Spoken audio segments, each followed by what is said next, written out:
اور پھر لکھا کہ امام ابو حنیفہ رحمہ اللہ تعالی رمضان شریف میں 61 قرآن پڑھتے تھے. 61 کی گنتی وہ کہتے ہیں ایک قرآن دن میں ایک رات میں. کتنے ہو گئے؟ 60. اور ایک تراویح بھی. ہاں جی، ایک 8 دفعہ تاک کرنا تھا نا انہوں نے. اب یہ لانا بات ہے جب 29 روزے ہوتے ہوں گے پھر کیا کرتے ہوں گے. تو بہرحال لوگ کہتے ہیں 61 قرآن امام حنیفہ رحمہ اللہ. یہ فضائل مال میں لکھا ہوا ہے سر. ہم جے پی جیز ایڈ کریں گے, ایک ایک چیز کا جے پی جی ڈالیں گے, تاکہ آپ ایک بار یہ سوچیں کہ مرنے سے پہلے اے مسلمان کر لے اس پہ غور. کتابوں کا خدا اور ہے, بابوں کا خدا اور. مرزا جلمی سیدھے سادے سنی مسلمانوں کو بہکانے کے لیے اور گمراہ کرنے کے لیے ایک واردات عام طور پہ کرتا رہتا ہے کہ کتابوں کا خدا اور ہے اور بابوں کا خدا اور. یہ گویا کہ مرزا جیلمی کی طرف سے ایک پتہ ہے, یہ پتہ پھینک کے اور یہ جال پھینک کے لوگوں کو شکار کرنے کی کوشش کرتا ہے, اور سیدھے سادے سنی مسلمانوں کو بہکانے کے لیے اور ان کے دلوں میں اسلاف امت اور امت کے اماموں اور اکابرین کی نفرت ڈالنے کے لیے یہ ثابت کرنے کی جسارت کرتا ہے کہ کتابیں خدا کا اور تعارف کرواتی ہیں اور ان کے بزرگ بابوں نے جو خدا کا تعارف کروایا ہے وہ اور ہے. اصل میں مقصد یہ ہے کہ عام عوام الناس اور سنی مسلمان وہ اپنے آئمہ سے, علماء سے اور اپنے اسلاف سے بالکل بیگانہ ہو جائیں اور ان کے دلوں میں یہ بات بھر دی جائے کہ یہ بزرگ بابے اور یہ جو ہمارے امام ہیں یہ بالکل دین کے خلاف کام کرتے رہے ہیں. نتیجتاً اس کا مرزا جلمی اور اس طرح کے لوگوں کو فائدہ کیا ہوتا ہے؟ فائدہ یہ ہوتا ہے کہ جب تک لوگ اپنے اکابرین اور اسلاف کے ساتھ جڑے رہتے ہیں تو اس طرح کے جتنے گمراہ قسم کے لوگ ہیں ان کی گمراہی کا وار نہیں چل سکتا. لیکن جو ہی عام عوام الناس اپنے اسلاف سے بالکل بیگانہ ہو جاتے ہیں اور ان کو چھوڑ بیٹھتے ہیں تو پھر جو بھی نیا گمراہ شخص اپنی گمراہی پھیلانے کی کوشش کرے گا, قرآن و حدیث میں اپنی مانمانی تعبیلات باطلہ کرنے کی کوشش کرے گا, تو وہ کر کے لوگوں کو پورا گمراہ کرے گا. یہ طریقہ واردات اصل میں قادیانیوں کا ہے. قادیانی کیا کرتے ہیں؟ ان کے مربیوں کو جو تعلیم اور تربیت کا طریقہ سکھایا جاتا ہے وہ یہ ہے کہ تم نے عام عوام جو مسلمان ہیں ان کو ان کے دلوں میں یہ بات بھر دینی ہے کہ اس وقت جو کچھ اسلام کا نقصان ہو رہا ہے یہ مولوی کر رہے ہیں. الف سے لے کر یہ تک ان کی جو ساری کی ساری بات ہوتی ہے نا, وہ کہتے ہیں جی جو کچھ ہو رہا ہے نا یہ سارے کے سارے کا قصوروار مولوی ہیں. مولویوں نے یہ کر دیا, مولویوں نے وہ کر دیا, اسلام کا مولویوں نے یہ نقصان کر دیا, وہ نقصان کر دیا. مولویوں کی اور علماء کی نفرت جب عوام کے دلوں میں بٹھا دی جائے گی تو پھر وہ اسلام کا نام لے کے لوگوں کے عقائد کو خراب کرنے کی جب کوشش کریں گے, وہ بندہ جو علماء سے بدظن ہے, مولویوں سے متنفر ہے, تو پھر اس مسئلے کی وضاحت اور اس کو سمجھنے کے لیے نہ وہ عالم کے پاس جائے گا نہ وہ مولوی کے پاس جائے گا. نتیجتاً قادیانی جو بھی اس کے اوپر وار کریں گے ان کا وار کارگر ثابت ہوگا. اب یہی طریقہ کار مرزا جیلمی کا ہے کہ مرزا جیلمی لوگوں کو برگلانے کے لیے, بہکانے کے لیے اہل سنت کا بظاہر پلیٹ فارم استعمال کر رہے ہیں, لیکن امت کے اماموں کی, امت کے اسلاف اور صلح امت کی جب بات آتی ہے تو ان کا نام لے لے کے ایک ایک کو ٹارگٹ کر کے لوگوں کے ذہنوں میں یہ گند اور زہر بھرنے کی کوشش کرتا ہے کہ کتابوں کا خدا اور ہے اور بابوں کا خدا اور ہے. باقاعدہ مرزا جیلمی نے اس کے اوپر ایک مفصل بیان بھی ریکارڈ کروایا ہے مجلس نمبر 100 کے نام سے, اور اس میں مثالیں دے کے یہ بات ثابت کرنے کی جسارت کی ہے کہ کتابیں کچھ اور تعارف کرواتی ہیں اور بزرگ بابے ان کے کچھ خدا کا اور تعارف کرواتے ہیں. ان میں سے ایک مثال مرزا جیلمی نے پیش کی تھی کہ کتابیں یہ تعارف کرواتی ہیں کہ جس نے 3 دن سے پہلے قرآن مجید ختم کیا, قرآن مجید کو پڑھا, اس نے قرآن کو نہیں سمجھا. یہ جامع ترمذی کی حدیث ہے. اور جبکہ بابوں کے بارے میں یہ کلیم کرتے ہیں کہ بابے ایک ایک رات میں پورا قرآن مجید پڑھ دیتے تھے, اور بالخصوص امام ابو حنیفہ رحمۃ اللہ کا نام لے کے واقعہ بھی بیان کیا اور پھر مذاق بھی اڑانے کی کوشش کی کہ امام ابو حنیفہ کے بارے میں فضائل اعمال میں لکھا ہے, حالانکہ یہ تاریخ بغداد کی روایت ہے اور دیگر امام اعظم کی سیرت کی کتابوں میں یہ روایت موجود ہے کہ امام اعظم ابو حنیفہ رحمۃ اللہ تعالی علیہ رمضان شریف میں 61 قرآن مجید پڑھا کرتے تھے. اب کہتا جی وہ رمضان شریف میں 61 پڑھتے تھے, ایک رات کو, ایک دن کو اور ایک نماز تراویح میں. تو یہ نہیں پتا کہ جب 29 کا چاند ہوتا ہوگا تو پھر وہ 61 قرآن پاک کیسے مکمل کرتے ہوں گے. تو ظاہر ہے کہ 29 کا چاند ہر دفعہ تو نہیں ہوتا, اور یہ ہر دفعہ کا واقعہ بھی نہیں ہوگا. یہ تو جب ایسا ہوتا ہوگا یعنی 30 کا چاند ہوتا ہوگا تو تب ہی ہے نا کہ وہ پورا جو نا اس انداز سے وہ 61 قرآن پاک مکمل کرتے ہوں گے.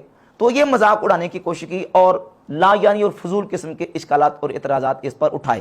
تو بحمد تعالیٰ میں نے اللہ کے فضل و کرم سے دلائل کے ساتھ یہ ثابت کیا تھا کہ بھائی اگر اس وجہ سے تم یہ کہتے ہو کہ کتابوں کا خدا اور ہے اور بابوں کا خدا، اور کتابیں کہتی 3 دن سے پہلے قرآن نہیں پڑھنا اور بابے جو نا وہ رمضان شریف میں 61 قرآن پاک پڑھ رہے ہیں، تو اس بنیاد پر تو پھر تمہیں یہ بھی کہنا پڑے گا کہ صحابہ کا خدا اور ہے اور کتابوں کا خدا اور ہے، کیونکہ یہ عمل تو صحابہ اکرام نے بھی کیا، جن میں سے بالخصوص سیدنا عثمان غنی رضی اللہ تعالیٰ عنہ کی ذات اقدس کے حوالے سے الطبقات الکبریٰ میں اور مصنف ابن ابی شیبہ میں، سنن دارقطنی میں اور شرح معانی الاثار میں یہ روایت صحیح سند کے ساتھ ثابت ہے کہ سیدنا عثمان غنی رضی اللہ تعالیٰ عنہ نہ صرف ایک رات میں بلکہ ایک رکعت میں مکمل قرآن مجید کی تلاوت فرمایا کرتے تھے۔ اور امام ترمذی رحمۃ اللہ علیہ نے جامع ترمذی میں حدیث نمبر 2946 جو میرے پاس دارو احیاء تراث العربی بیروت لبنان کو نسخہ میں اس کا حوالہ پیش کر رہا ہوں،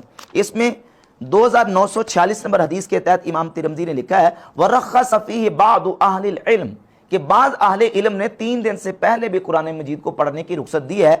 وَرُوِيَ عَنْ عثمان بن عفان رضی اللہ تعالیٰ عنہ کانا یقرأ القرآن فی رکعت یوتر بہا کہ حضرت عثمان غنی رضی اللہ تعالیٰ عنہ سے یہ روایت کیا جاتا ہے کہ وہ ایک رکعت میں، صرف ایک رکعت میں مکمل قرآن مجید تلاوت کیا کرتے تھے۔ اور اسی طرح سعید بن جبیر تابعی کے حوالے سے لکھا ہے امام ترمذی نے 2946 میں روایت کی تحت وہ بھی ایک رکعت میں خانہ کعبہ کے اندر پورا قرآن مجید تلاوت کیا کرتے تھے۔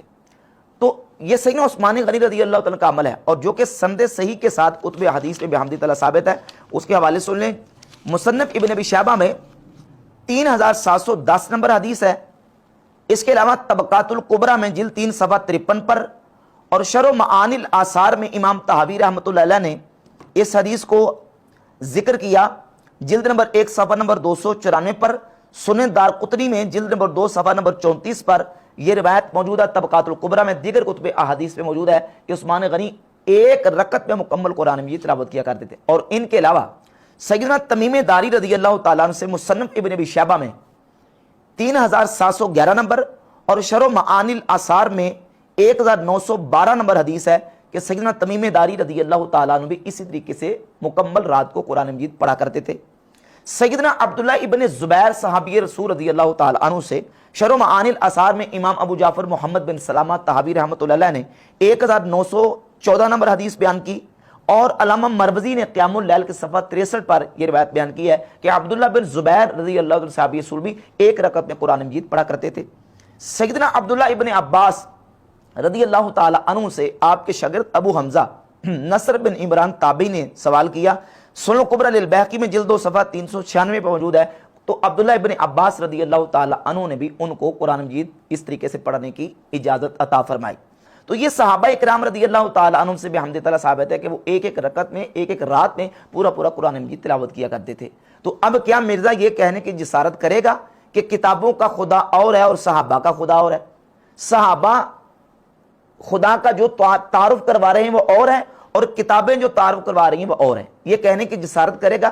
جب یہاں کہنے کی جسارت نہیں کرے گا تو پھر امت کے اماموں کے بارے میں یہ کیوں جسارت کرتا ہے؟ صرف اور صرف لوگوں کو امت کے ائمہ اور امت کے اسلاف سے متنفر کرنے کے لیے، بدظن کرنے کے لیے۔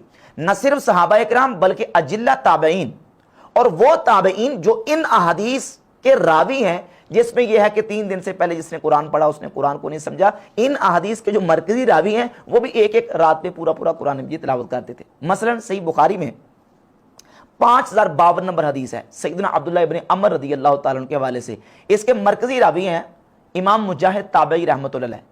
امام مجاہد تابعی سے امام نووی رحمۃ اللہ المتوفیٰ 676 ہجری اپنی کتاب الاذکار کے صفحہ 116 پہ لکھتے ہیں کہ امام مجاہد تابعی رحمۃ اللہ علیہ ایک رات میں پورا قرآن مجید تلاوت کیا کرتے تھے۔ اور سنن ترمذی کی جو روایت ہے جس میں یہ ہے کہ 3 دن سے پہلے جس نے قرآن پڑھا اس نے قرآن کو نہیں سمجھا، اس کے مرکزی راوی ہیں امام قتادہ بن دعامہ تابعی۔ امام قتادہ ابن دعامہ تابعی رحمۃ اللہ علیہ وہ ہلیت الاولیاء کی جلد نمبر 2 صفحہ نمبر 339 پہ موجود ہے کہ وہ خود ایک رات میں مکمل قرآن مجید پڑھا کرتے تھے۔ اب جو حدیث پہنچانے والے بابے ہیں جن کے ذریعے حدیث ہم تک پہنچی ہے، وہ بابے حدیث کو زیادہ سمجھتے ہیں یا مرزا جرمی حدیث کو زیادہ سمجھتا ہے؟ اب مرزا جرمی نے اس حدیث کی بنیاد پر یہ دعویٰ اور مقدمہ کھڑا کر دیا کہ کتابیں تعارف اور کروا رہی ہیں اور بابیں اور کروا رہے ہیں، لہذا کتابوں کا خدا اور ہے اور بابوں کا خدا اور ہے. لیکن یہ نہیں دیکھا کہ جن بابوں نے یہ حدیث بیان کی ہے، جن بابوں کے ذریعے دین کا یہ مسئلہ ہم تک پہنچا ہے، یہ حدیث ہم تک پہنچی ہے، وہ بابے کے عمل کر رہے ہیں. ان میں سے ایک بابا قتادہ ابن دامہ تابعی ہیں جو کہ جامع ترمذی کی حدیث کے مرکزی راوی ہیں. وہ خود ایک رات میں قرآن پڑھ رہے ہیں. صحیح بخاری کی 5052 نمبر جو حدیث ہے، اس حدیث کے مرکزی راوی ہیں امام مجاہد تابعی رحمۃ اللہ علیہ. وہ ایک رات میں خود قرآن پاک پڑھ رہے ہیں. اور یہ بات طے شدہ ہے کہ صاحب البیت ادری بما فیہ، گھر والا زیادہ جانتا کہ گھر میں کیا ہے. حدیث کے راوی زیادہ بہتر جانتے کہ اس حدیث کا مطلب کیا ہے. یہ حدیث کس سیاق کلام کے ساتھ، کس پس منظر کے ساتھ رسول اللہ صلی اللہ علیہ وآلہ وسلم نے بیان فرمائی ہے، اور اس حدیث کے اندر جو بیان کیا گیا اس کا صحیح مفہوم کیا ہے. تو اس کا صحیح مفہوم یہ ہے کہ جہاں یہ فرمایا گیا کہ جس نے 3 رات سے پہلے قرآن کو پڑھا اس نے قرآن کو نہیں سمجھا، یہاں سمجھ کی نفی ہے. اور شارحین حدیث نے یہ بات واضح طور پر لکھی ہے کہ اس حدیث میں جو ہے وہ فہم کی نفی ہے، لا نفی الثواب، ثواب کی نفی نہیں ہے. یعنی جو قرآن مجید کو پڑھے گا اس کو ثواب ضرور ملے گا، چاہے اسے سمجھ آئے یا نہ آئے. اور اس کی مثال میں آپ کے سامنے رکھتا ہوں. مشہور حدیث ہے کہ نبی پاک صلی اللہ علیہ وآلہ وسلم نے فرمایا، جامع ترمذی دیگر کتب حدیث میں مشکات میں حدیث موجود ہے کہ جس نے الف لام میم پڑھا تو فرمایا کہ قرآن مجید کے ہر حرف پر 10 نیکیاں ملتی ہیں. الف لام میم یہ 3 حرف ہیں، تو اس کا مطلب یہ ہوا کہ الف لام میم پڑھنے پر کتنی نیکیاں؟ 30 نیکیاں ملے گی.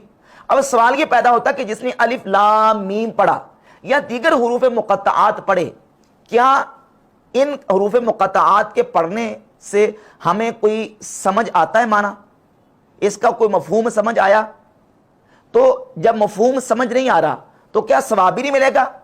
اس پر تو نص حدیث میں موجود ہے کہ ثواب ملے گا، الف لام میم پڑھنے پر 30 نیکیاں ملے گی، لیکن اس کا معنی ہمیں سمجھ نہیں آیا. تو پتہ چلا کہ یہاں جو نفی کی جا رہی ہے وہ نفی فہم کی نفی ہے، ثواب کی نفی نہیں ہے. اور پھر یہ جو حکم ہے یہ بھی عوام اور عام لوگوں کے لیے ہے جو قرآن کے ایکسپرٹ رہے ہیں، قرآن کے سمجھنے والے ہیں، اور جنہوں نے 12 مرتبہ قرآن پاک کو پڑھا، قرآن کی تفسیر پڑھی، قرآن کو سمجھا، وہ اس سے مستثنا ہے.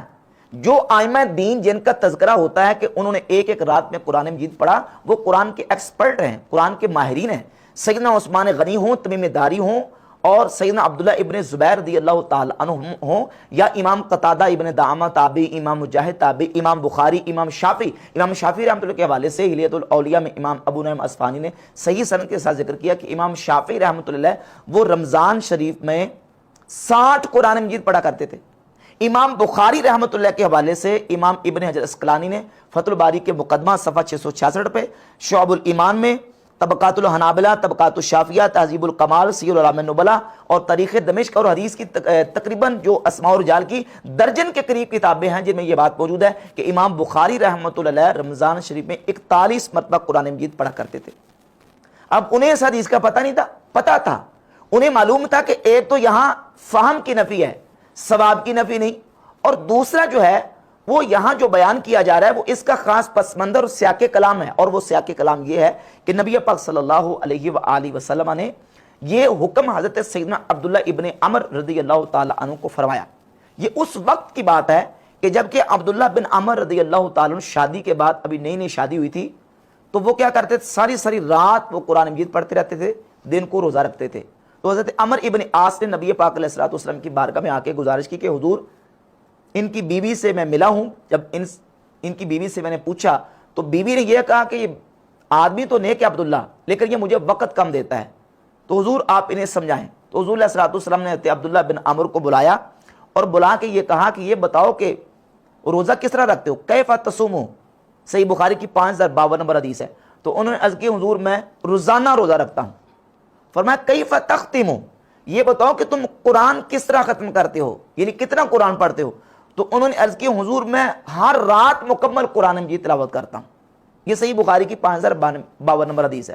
مرزا یہاں یہ کہہ رہا تھا کہ نبی علیہ الصلوۃ والسلام نے صحابہ کرام سے فرمایا کیا تم اس بات سے بھی عاجز ہو کہ تم جو نا وہ قرآن پاک کا تیسرا حصہ روزانہ تلاوت کر سکو. تو صحابہ کرام نے عرض کی حضور ہم میں سے کون اس کی طاقت رکھتا ہے. تو اس سے نتیجہ یہ نکلا کہ صحابہ کرام تو 10 پارے بھی رات نہیں پڑھ سکتے تھے. تو سارا قرآن کس طرح پڑھا جا سکتا ہے، حالانکہ اس حدیث کا مفہوم یہ نہیں ہے.